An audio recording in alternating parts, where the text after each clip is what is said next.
사랑의 하나님, 너무나도 감사합니다. 저희들 하나님께서 또 귀한 생명 연장케 하시고 또 귀한 하루 저희들에게 허락하여 주심을 감사합니다. 하나님, 첫 시간 주님 앞에 예배할 수 있도록 거룩한 성령으로 인도하여 주셨사오니 마음과 정성을 다하여 주님께 예배하게 하시고 주의 영광을 바라보며 하나님의 말씀을 통해 깨닫는 지혜와 성령의 능력이 우리 안에 넘쳐나게 하여 주시옵소서. 환난과 핍박 가운데에도 하나님, 우리의 믿음이 흔들리지 않기를 원합니다. 무릇 지킬 만한 것이 있으면 이 마음을 지키라 하신 주여, 하나님 말씀을 통해 우리의 마음을 굳건히 지키게 하여 주시고, 또 하나님 이 아침에 기도할 때 우리의 뜻이 아닌 하나님의 뜻이 이루어질 수 있도록 아버지 앞에 겸손함으로 무릎 꿇게 하여 주시옵소서. 모든 영광 주님께 올려드리며 우리를 구원하신 예수님의 이름으로 기도합니다. 아멘. 오늘 우리 하나님의 말씀 함께 보겠습니다. 사도행전 4장입니다. 사도행전 4장 27절에서 31절입니다. 제아주는 성경책인 신약성경 193페이지입니다. 사도행전 4장 27절에서 31절, 신약성경 193페이지입니다. 우리 함께 읽도록 하겠습니다. 과연 헤롯과 본디오 빌라도는 이방인과 이스라엘 백성과 합세하여 하나님께서 기름 부으신 거룩한 종 예수를 거슬러 하나님의 권능과 뜻대로 이루려고 예정하신 그것을 행하려고 이 성에 모였나이다. 주여, 이제도 그들의 위협함을 굽어 보시옵고 또 종들로 하여금 담대히 하나님의 말씀을 전하게 하여 주시오며 손을 내밀어 병을 낫게 하시옵고 표적과 기사가 거룩한 종 예수의 이름으로 이루어지게 하옵소서 하더라. 빌기를 다하며 모인 곳이 진동하더니 무리가 다 성령이 충만하여 담대히 하나님의 말씀을 전하니라. 아멘. 아멘. 할렐루야. 요즘 우리가 기사를 보면 좀 안타까운 일들이 많이 있지요. 또 최근에 찰리 커크라는 우리 이분에 대해서 저는 사실 잘 몰랐습니다. 이분이 93년생, 나이가 굉장히 젊은 나이에 또 딸과 아들이 있고, 아들은 이제 14개월이 됐는데, 이분이 얼마 전에 이제 대학에서 사람들을 만나서 이제 그분의 이제 방식대로 강연을 하다가 총에 맞아서 그분이 이제 사망했지요. 아직 범인을 못 잡은 상황인데, 저는 정치적인 부분보다 이분의 신앙에 대해서 좀 궁금했습니다. 굉장히 보수적이면서 개혁신학적이면서 성경 중심으로 자랐던 사람이고, 늘 그 마음에는 말씀이 바탕으로 기본적으로 되어 있는 분이시더라고요. 그러다 보니까 이분은 늘 타겟이었습니다. 젊은이들을 만나면서 신앙에 대한 이야기들, 질문을 받을 때 말씀을 통해서, 성경을 통해서 답을 주었는데, 제가 이제 너무 궁금해서 좀 찾아보니까 대부분이 동성애자분들, 또 사탄을 숭배하는 사람들이 막 사탄 복장으로 하고 와서 이분에게 막 질문을 하는 거예요. 그때마다 이분은 말씀을 통해서 답을 하시더라고요. 그래서 참 보수적이지 않은 사람들에게는 굉장히 적대적인 청년으로 찍혔던 이분이 얼마 전에, 며칠 전이죠, 이렇게 총에 맞아서 죽게 되었습니다. 우리는 이번 주에 이 베드로와 요한의 그 기적과 함께 그들이 이제 나사렛 예수의 이름을 선포하여 걷지 못하는 자가 걷게 되어지고 복음을 전하면서 위협을 받는 말씀을 나눴잖아요. 여러분, 기술은 점점 발달해가고 사람들은 점점 편하게 살아가는 이 시대에 복음에 대해서는 여전히 더 위협적으로 변해가고 있다는 거예요. 믿음을 지키는 것이 더 어려워지고, 말씀에 대해서 이야기하는 것이 어려워지고, 말씀 중심에 서서 살아가는 것도 힘들어집니다. 그렇기 때문에 우리는 더 하나님의 전신갑주를 입고 이 시대 가운데 살아가야 하고요. 우리보다 더 걱정인 것은 바로 우리의 다음 세대, 우리의 자녀들입니다. 시대가 흘러갈수록 믿음은 쉽게 버리고 세상과는 점점 타협해져가는 이 시대 가운데 우리의 다음 세대는 어떻게 할 것인가?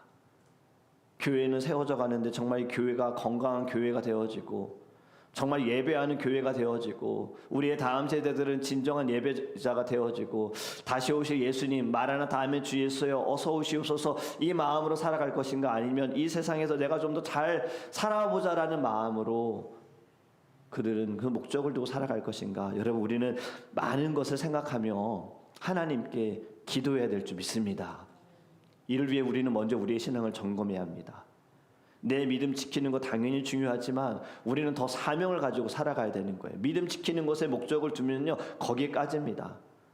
어떻게 나를 하나님이 사용하시고 하나님의 부르심에 내가 쓰임을 받을 것인가. 우리는 오늘 이 시간에 예배할 때에도 주님 나의 삶이 달라지게 해주세요 보다도 주님 나를 통해 일해 주세요라는 간절한 마음이 있기를 우리 기도하기를 주님으로 축복합니다. 여러분, 이것이 우리의 마음이 먼저 좀 변화되었으면 좋겠어요. 그리고 오늘 말씀을 통해서 우리의 신앙도 우리의 믿음도 한번 점검해 보기를 원합니다. 지금 베드로와 요한 협박을 받고 나서 이제 풀려났습니다. 그리고 동료들을 만납니다. 이 동료들은 누구일까요? 성령 공동체입니다. 함께 예배하고 함께 은혜 받았던, 함께 복음을 전하는 공동체, 그들에게 가서 제사장들과 장로들이 말한 것을 그대로 전합니다. 예수의 이름으로는 아무것도 말하지 말아라. 이 협박과 위협에 대해서 이야기를 해요. 너무 솔직하게 말했어요. 여러분, 만약에 지금 우리가 살아가는 이 시대에 이러한 솔직함이 어떨까요? 공동체 사기를 떨어뜨리지 않을까? 왜 저런 말을 해가지고 사기를 떨어뜨리지? 차라리 몰랐으면, 모르는 상황이었다라면 더 복음을 전했을 텐데, 괜히 저런 이야기 들으면 내가 복음 전하는 것에 좀 주저할 수도 있고 고민해 볼 수도 있고, 괜히 복음 전하다가 나 이거 큰일 당하는 거 아니야? 이런 생각 들 수도 있죠. 하지만 여러분, 성령 충만한 사람들은 이런 말에 흔들리지 않습니다. 오늘 읽은 본문의 말씀 전혀 흔들리지 않아요. 여러분, 우리의 연약함은요, 매우 그리고 자주 드러납니다. 한 번도 생각해 보지 않았던 것을 이야기를 듣는 순간에는 생각하게 되어지는 것이 우리의 본성입니다. 그것이 하와 때부터 보여졌잖아요. 선악과를 따먹으라 할 때 그는 처음에 거절했는데 그냥 사단의 또 말 한마디로 인해서 보암직도 하고 먹음직도 하다라는 말은요, 우리의 길은 그런 거예요. 전혀 생각하지도 않았는데 어떤 이야기를 듣는 순간에 다르게 보입니다. 사람들이, 그 상황이, 나의 삶이 다 다르게 보여지는 거예요. 여러분, 선악과가 달라졌습니까? 아니요, 선악과는 그대로 있었습니다. 열매는 그대로예요. 무엇이 달라졌어요? 마음이 달라진 거잖아요. 바로 이것이 우리의 연약함이다라는 거예요. 베드로와 요한을 통해 전해들은 말, 무서운 말입니다. 협박이잖아요. 누구든지 예수의 이름으로 전하면 어려움 당할 것이다. 위협적인 말이에요. 하지만 흔들리지 않았다. 여러분, 오히려 무언가 당연하게 여기는 것처럼 보이지 않습니까? 27절과 28절의 말씀을 보면 헤롯과 빌라도 이방과 백성이 하나가 되어 예수를 대적하였다라고 말하고 있어요. 제자들은 위협을 통해 두려워함이 아니라 이 또한 하나님의 뜻이다라고 말씀으로 해석한 겁니다.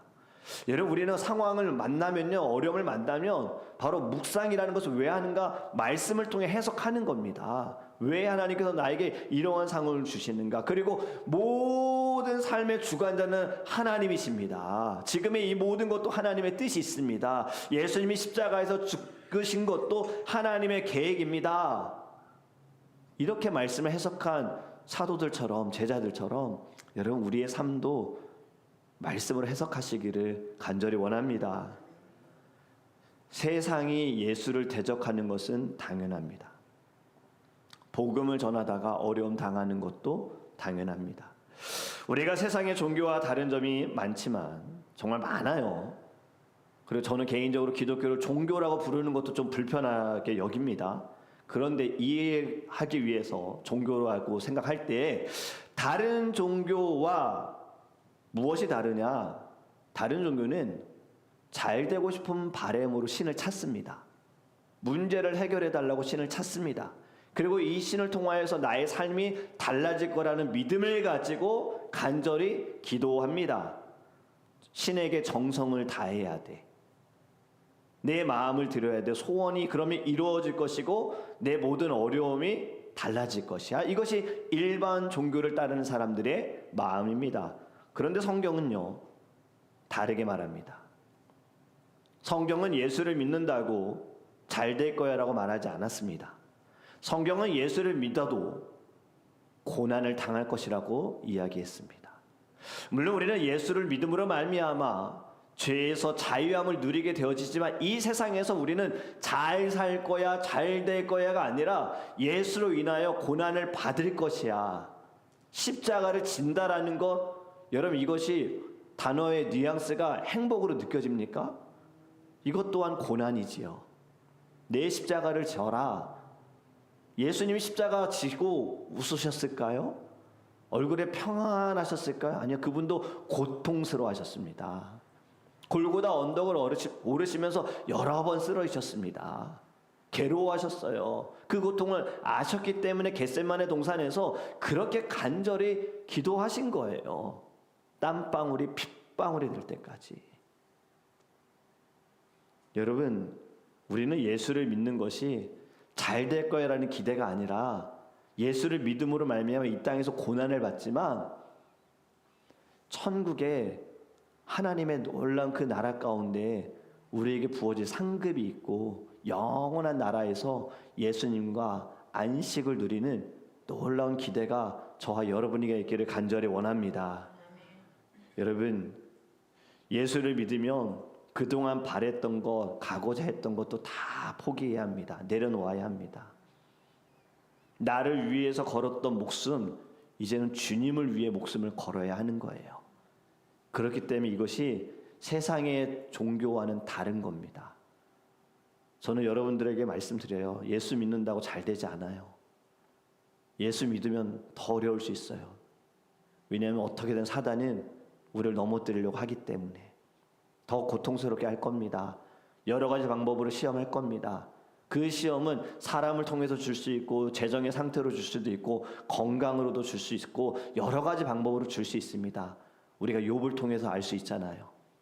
욥이 받은 고난이 얼마나 많았습니까? 하루아침에 다 빼앗겼습니다. 나중엔 건강까지도 빼앗겼잖아요.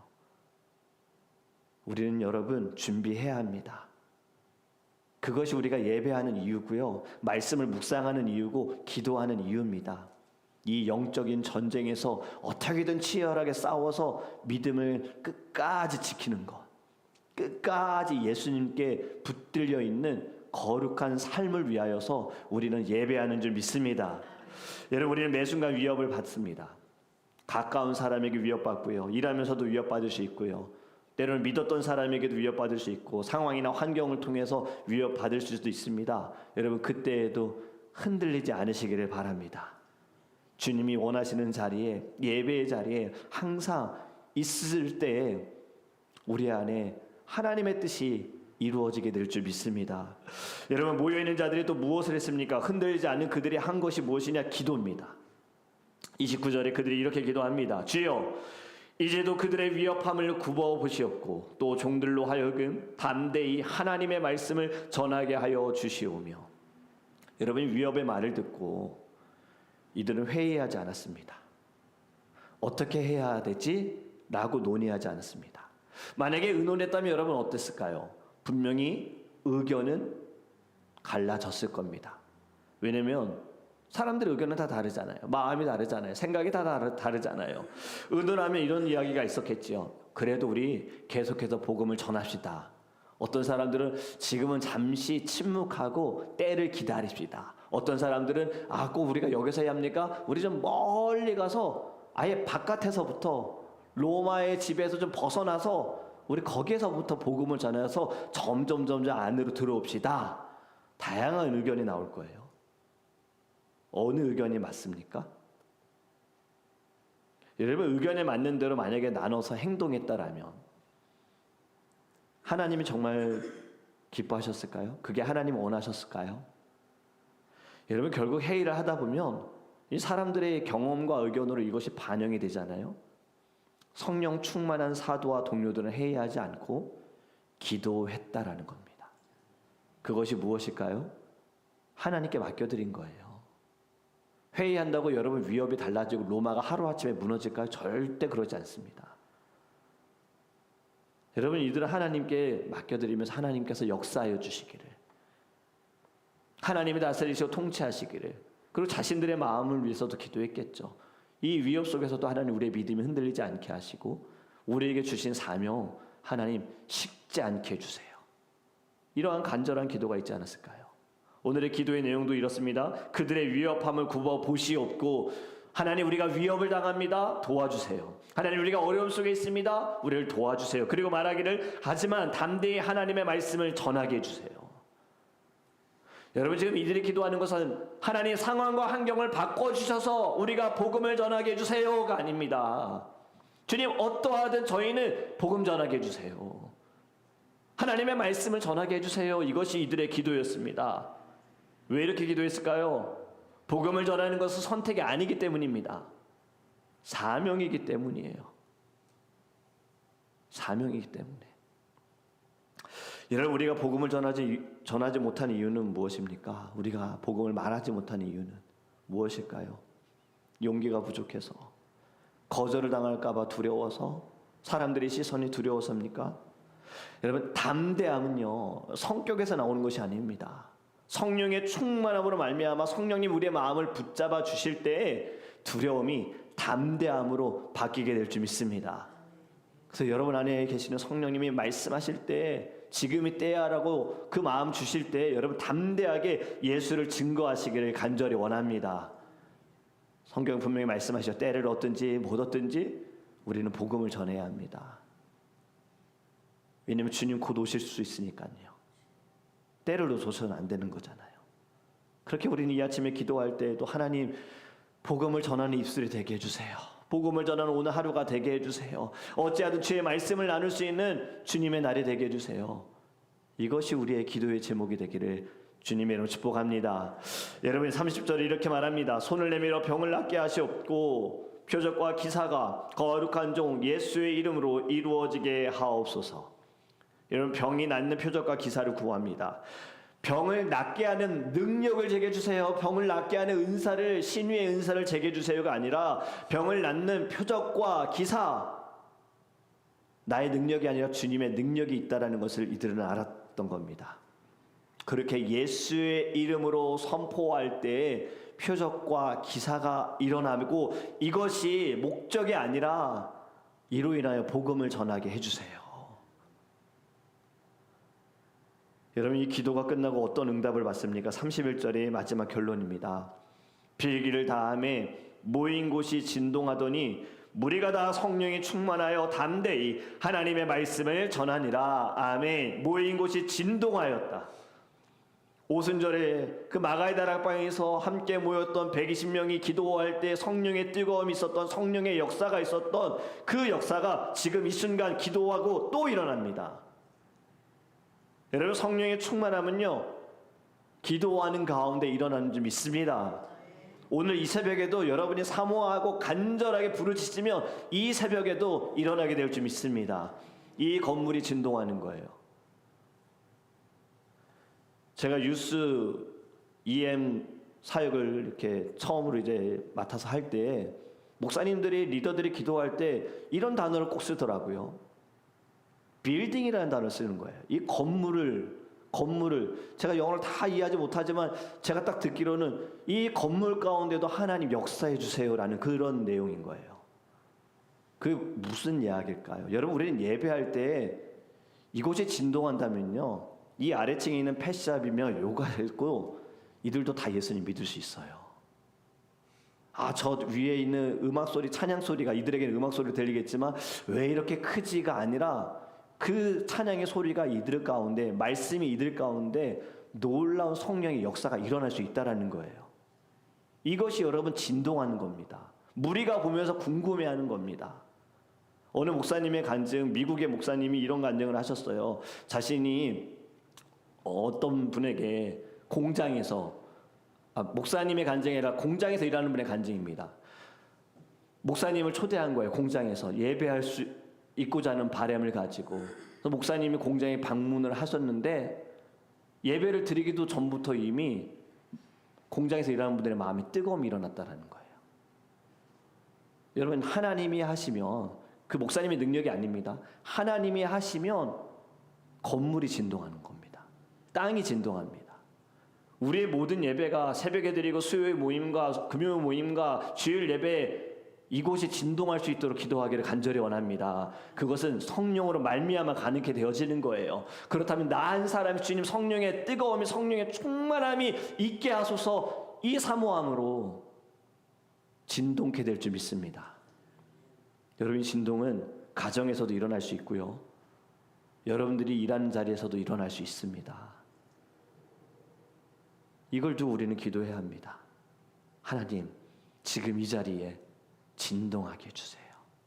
다시 말씀을 읽으면 빌기를 다음에 모인 곳이 진동하더니, 우리의 모든 예배의 자리가, 찬양의 자리가 성령의 진동이 있기를 간절히 원합니다. 여러분, 우리는 은사에 집중하지만 하나님은 은사를 통한 열매에 집중하시는 거예요. 성령의 충만함은 결국에 무엇이냐면 복음을 전하기 위함입니다. 이들이 어떻게 합니까? 성령이 충만하여 담대히 하나님의 말씀을 전하니라. 교회는 위협 앞에서 움츠러들어서는 안 됩니다. 우리는 세상을 향하여 복음을 전하는 믿음의 공동체가 되어야 합니다. 우리나라의 교회사를 보면요, 일제시대에 신사참배라는 법이 제정이 됐잖아요. 일본이 신사참배를 하라고 강요했잖아요. 신사참배하지 않는 사람들은 옥에 가두었고 때렸고 또 죽이기도 했습니다. 많은 목사님들이 이때 이 신사참배로 인하여서 순교를 당하셨습니다. 여러분, 지금 이 시대에 다르게 우리를 위협하고 있습니다. 복음에 대해서 사람들이 조롱합니다. 교회가 점점 세속화되어져 갑니다. 신앙을 우리가 이해하게 하면 꼰대라고 사람들은 봅니다.